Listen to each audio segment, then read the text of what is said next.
L'abbaye de la Clarté-Dieu a été fondée grâce au legs de Pierre Desroches, évêque de Winchester, qui souhaitait fonder une abbaye cistercienne en Touraine. Et il a légué une somme très importante à l'abbaye de Cîteaux pour cette fondation et l'abbaye est devenue la dernière et la 25e fille de Cîteaux. La vie monastique dure à peu près 500 ans jusqu'à la Révolution.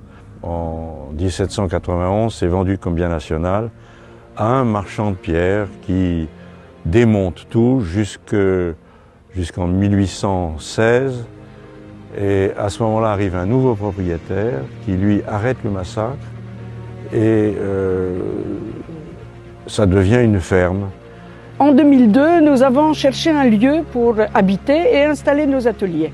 Nous avons visité plusieurs fermes jusqu'à la découverte de l'abbaye. Nous sommes tombés amoureux de ces vieilles pierres et de ces ruines qui étaient à l'époque envahies de ronces et de végétation. Nous avons attaqué cet endroit à la fourche, à la cisaille, à la tronçonneuse pour débarrasser de cette végétation outrancière, je dirais, et découvrir les pierres derrière et découvrir que c'était un magnifique joyau et qu'il fallait s'en occuper assez urgemment d'ailleurs, parce que beaucoup de choses continuaient de tomber. Dès le départ de notre arrivée, il fallait d'abord faire une maison. Rien n'était habitable, il n'y avait pas de fenêtres, il n'y avait évidemment aucun confort ni d'installation d'eau. Donc les premiers gros chantiers, les premiers, je peux dire 1 an ou presque 2 ans, c'était rendre la maison habitable. Et dès que ça s'était fait au minimum, tout n'est pas fait, il y a encore beaucoup de travaux à faire, et nous avons pensé qu'il fallait s'occuper de nos ateliers.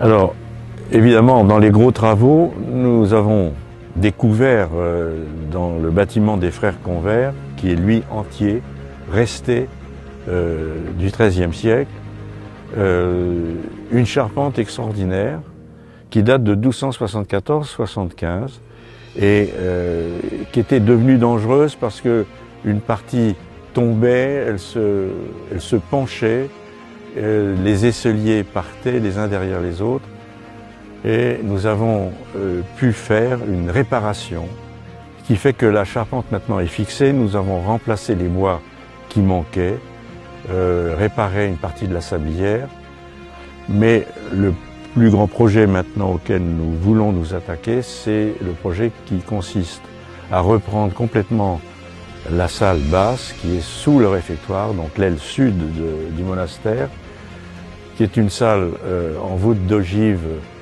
en voûte de palmier, qui est tout à fait étonnante, qui doit dater de 1260, et qui était une salle pour accueillir les hôtes de marque. Et voilà, ça c'est vraiment notre projet majeur à l'heure actuelle. Pour survivre, l'abbaye a besoin de commencer à vivre. Nous avons, dès le départ, fondé une association des Amis de la Clarté-Dieu qui anime un festival de musique classique depuis déjà 12 ans.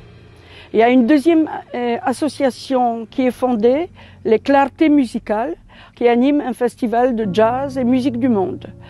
Et nous participons à tous les événements culturels, des expositions, des concerts, et évidemment des visites, puisque le site est ouvert à la visite. Et en plus, nous louons le site pour les événements familiaux, mais aussi d'entreprises. De plus en plus de gens connaissent et aiment venir à la Clarté-Dieu. Ça a été une grande surprise de remporter ce grand trophée. On ne s'y attendait absolument pas. Ma femme et moi, nous faisons des concours. Bon, mais là, on se demandait, est-ce que c'est possible? Bon.